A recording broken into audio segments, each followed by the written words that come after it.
बहुत लोग जानना चाह रहे थे मैंने कांग्रेस क्यों ज्वाइन की। मैं जब से लाइव आई नहीं हूँ, मेरी आप लोगों से बात नहीं हो पाई है, तो इसलिए मैंने सोचा मैं आप लोगों से बात कर लूँ। मैं इसीलिए कांग्रेस ज्वाइन की। देखिए, एक बेटी है, इतनी मजबूती से आवाज़ उठा रही है। हाथरस वाले उसमें मैंने देखा उन्हें, उन्नाव वाले में देखा, एक विचारधारा से जुड़े हैं। और एक स्पेशल खास इसलिए भी कि बेटियों को इतना आगे बढ़ाया जाएगा। ये उन बेटियों के लिए भी, उनकी आवाज़ बुलंद करने के लिए जिनके जो भाई हैं वो रौंदे गए हैं सरकार के लोगों के द्वारा। ये उन बेटियों के लिए भी कि जिन्होंने माताओं ने अपने बच्चों को जन्म दिया, उनके बेटे नहीं है, उन घरवालियों के भी, उनकी सबकी आवाज़ बुलंद करने के लिए, क्योंकि वो बेटियों को आवाज़ बुलंद करने के लिए बोला गया है। तो उस आवाज़ को बुलंद करने के लिए उस सपोर्ट करेंगे। और कल भी किसानों के साथ थी, आज भी, और आज और ज़्यादा मजबूती से हूँ। मुझे नहीं पता भाई जी की क्वालिटी क्यों ख़राब हो रही है, माफ़ कीजिएगा। कई बार तो तीसरी बार मैं लाइव आ रही हूँ, आवाज़ ही काट दिया गया। और एक जो खास बात है, कांग्रेस ज्वाइन करने का जो मेरा मेन मोटिव है वो ये मोटिव है कि एक तो लड़कियों को इतना वो करा जा रहा है। जैसे मैं बता रही हूँ, लड़कियों को बहुत बहुत बहुत धन्यवाद भाई जी। लड़कियों को ज़्यादा वोट दी जाएगी और महिलाओं को, हमारे भाई जो है वो तो अपना लड़कर का अधिकार ले लेते हैं, लेकिन जब लड़कियों के कुछ हक में आ जाता है तो और ज़्यादा सहूलियत हो जाती है महिलाओं को। वीडियो को भैया प्लीज़ बहुत ज़्यादा शेयर करिएगा, क्योंकि बहुत सारे लोग मुझे कमेंट करके बोल रहे हैं क्यों ज्वाइन किया, ये किया, वो किया। अब हम ही आवाज़ नहीं उठाएंगे और हम ही नहीं सपोर्ट करेंगे तो कैसे? कोई एक, हमें बीजेपी मुक्त भारत चाहिए, तो मुझे किसको ज्वाइन करना चाहिए था? ये बात सिर्फ मेरे प्रदेश की नहीं थी, ये बात मेरे पूरे देश की थी। लोकतंत्र को बचाने की बात थी। और बहुत बहुत धन्यवाद अनिल कुमार जी। हाँ, मेरी 3 बार आवाज़ नहीं आई, मैं आपका मैसेज पढ़ रही हूँ लगातार, थैंक यू सो मच। और पूरे एक प्रदेश की बात नहीं है, पूरे देश की, पूरे लोकतंत्र की, पूरे संविधान की बात है, पूरे की।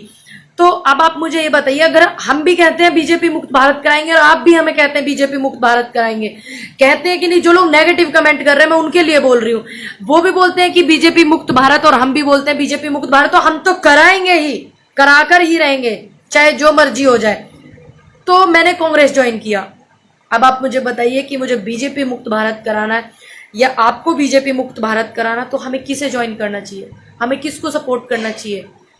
क्षेत्रीय पार्टी है, समाजवादी है, आरएलडी है, बसपा है, बी टीम है, वैसे बसपा मैं बता दूं, और क्या बोलते हैं, ये आपका नई नई पार्टियां, आम आदमी पार्टी है, ये क्षेत्रीय पार्टी है। बात मेरे एक प्रदेश की नहीं है, पूरे देश की है, पूरे देश की उन बेटियों की है जिनकी आवाज़ें बुलंद कर रही हैं, पूरे देश की उन किसानों की है, पूरे देश के उन युवाओं की है। मेरे प्रदेश में ही नहीं है बेरोजगारी, मेरे प्रदेश में ही नहीं होते बलात्कार, पूरे देश में कहीं भी आप उठा लीजिए।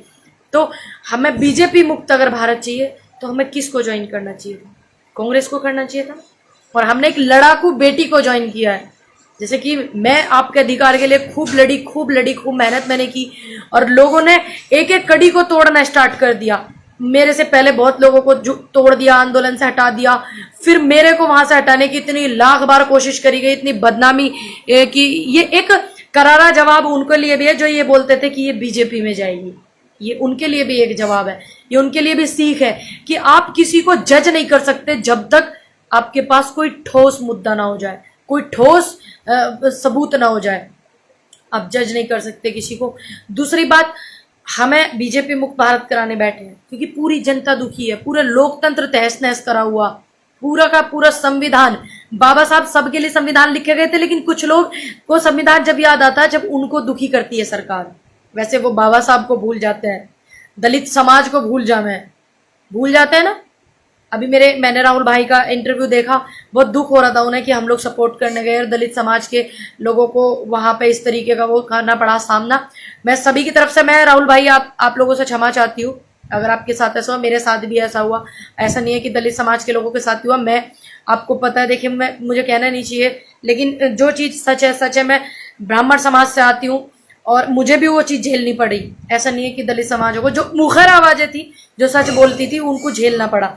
और ये जो बोल रहे हैं ना, बोर्ड लगे हुए हैं बड़े बड़े, अब की बार 300 पार, तो ये जो पेट्रोल वाले लगे हुए हैं, थोड़ा ध्यान रखना 300 पार पेट्रोल ना हो जावे। बाकी हम लोगों को पूरे देश के बारे में सोचना था, और अब आवाज और अच्छे से बुलंद होगी, क्योंकि हमारी कमजोरी रही कि हमने विपक्ष को कमजोर किया। अब हम विपक्ष को मजबूत करेंगे, किसी ना किसी को तो सपोर्ट करेंगे ना देश में जो इनके खिलाफ लड़ सके। एक बेटी लड़ रही है तो मैं एक लड़ाकू बेटी के साथ हूं, मैंने आवाज बुलंद की, मैंने खूब लड़ाई लड़के आपको सपोर्ट करा और आगे भी मैं सपोर्ट करूंगी। ऐसा नहीं है कि आज भी किसानों के साथ हूं, कल भी रहूंगी हमेशा। ठीक, आपकी आवाज को और बुलंद करूंगी, हर जगह आपकी आवाज पहुंचनी चाहिए, युवाओं की आवाज पहुंचनी चाहिए। बेरोजगारी कितनी है, ठीक, और यही मुझे लगता है कि जो बीजेपी मुक्त भारत हम लोग चाहते हैं। मेरे अपने लोग तो समझते हैं, जो नेगेटिव कमेंट कर रहे हैं उन्हें भी शायद जवाब मिल गया होगा कि मैंने क्यों ज्वाइन करी। क्योंकि अगर हम लोगों को एमएलए बनना ही नहीं, हमें चुनाव नहीं लड़ना, ये बात सच है। हम लोगों को सिर्फ इनको हटाना है। एक मजबूत बेटी आवाज़ उठा रही है, उनको सपोर्ट करना है। बेटियों के लिए इतना अच्छा उन्होंने किया भाई, अच्छा लगा देख करके, सुन करके कि उन्होंने बेटियों को, मेरे गांव में भी ये समस्या है, 3 किलोमीटर पैदल चलना पड़ता है डिग्री कॉलेज के लिए। कोई अपने वाहन नहीं, अब हो तो चला जाता है, नहीं तो पैदल चलना होता है नहीं सुविधा, टम्पू वम्पू नहीं चलते वहाँ पे। ये अच्छा लगा लड़कियों के लिए। और स्मार्ट डिजिटल इंडिया बनाओ, ऑनलाइन पढ़ाई कराओ। गरीब के लड़कियों पे फ़ोन नहीं होंगे, लड़कों पे फ़ोन नहीं होंगे, क्या वो ऑनलाइन पढ़ लेंगे? ऑनलाइन तुम अपनी मीटिंग कराओ, बस कहीं जाओ ना, हम पे इतना कर्म करो कि आप कहीं रैली करने ना जाए बीजेपी वाले, ये अनुरोध है। और ऐसा नहीं है कि मैं आपको रोकूंगी नहीं, मैं कल भी आपको रोकती थी, आज भी रोकती हूँ और कल भी रोकूंगी। बेशक मैंने पार्टी ज्वाइन की है क्योंकि मेरा अधिकार है, मेरी आवाज़ किसानों की है, मैंने आवाज़ को किसानों की आवाज़ को बुलंद किया है, ठीक है। और ऐसा नहीं है कि किसान संगठन मेरे साथ नहीं है, मैं आपको कल भी रोकती थी, आज भी रोकती हूँ और आने वाले समय में मैं आज भी गलत के खिलाफ हूँ, कल भी रहूंगी। अगर ऐसा कुछ होता है हमारी तरफ से, हमारे परिवार की तरफ से, पर आपके परिवार की तरफ से कुछ कहीं भी कुछ गलत होता है तो मैं आज भी गलत के खिलाफ हूँ, कल भी रहूंगी। ऐसा नहीं है कि मैं झूठ पे लीपती रहूंगी, नहीं, चाहे मुझे कुछ भी त्याग करना पड़े, आने वाले समय में भी मैं गलत के खिलाफ थी, हूँ और हमेशा रहूंगी। तब तक आप अपना ध्यान रखिएगा। अगर बेटियों को आप आगे बढ़ाना चाहते हो, लोग खींचने में लगे हुए हैं, मेरे हालत देखे थे आपने क्या थे, हो तो शुक्र है कि मैं डरती नहीं थी उन लोगों से। तो बेटियों को लोग खींचने में लगे हुए हैं, आप आवाज बुलंद करें एक बेटी की, और बेटियों को आप उत्साहित करें। मैंने बोला था ना महिलाओं को चुनाव लड़ाऊंगी, तो उन महिलाओं को चुनाव लड़ाऊंगी जिनको 40% टिकट मिलेगा, उनको चुनाव लड़ाऊंगी। तो आ रही हूँ मैं बुलंदशहर में, और 24 तारीख को जो नहर है, बूढ़ चौराहे से पहले जो नहर है वहां पर आ रही हूँ। वहां पर प्रशांत वाल्मीकि जी हैं भाई, कांग्रेस परिवार में शामिल हो रहे हैं, बहुत सारी शुभकामनाएं आपको। और हमारे जो जिलाध्यक्ष हैं बुलंदशहर के, और शिवानंद सिंह जी, उनको भी दिल से धन्यवाद करती हूँ। प्रशांत भाई को धन्यवाद करती हूँ कि उन्होंने मुझे आमंत्रित किया। 24 तारीख में आ रही हूँ भाई, बहुत सारी संख्या में पहुंचना, लगना चाहिए कि एक बेटी से मिलने एक बेटी आई हुई है, एक मेरे युवा साथी आए हुए हैं, किसान परिवार के लोग आए हुए हैं। 24 तारीख को 11 बजे नहर पे, बूढ़ चौराहे से पहले जो नहर पड़ती है, 11 बजे भूलिएगा नहीं। प्रशांत भाई बहुत सारी शुभकामनाएं, आपको बहुत सारी शुभकामनाएं, और बेटियों को बहुत सारी शुभकामनाएं। बहुत भारी संख्या में बेटी आ रही है कांग्रेस परिवार में, आपको मजबूती देने के लिए, प्रियंका जी को मजबूती देने के लिए।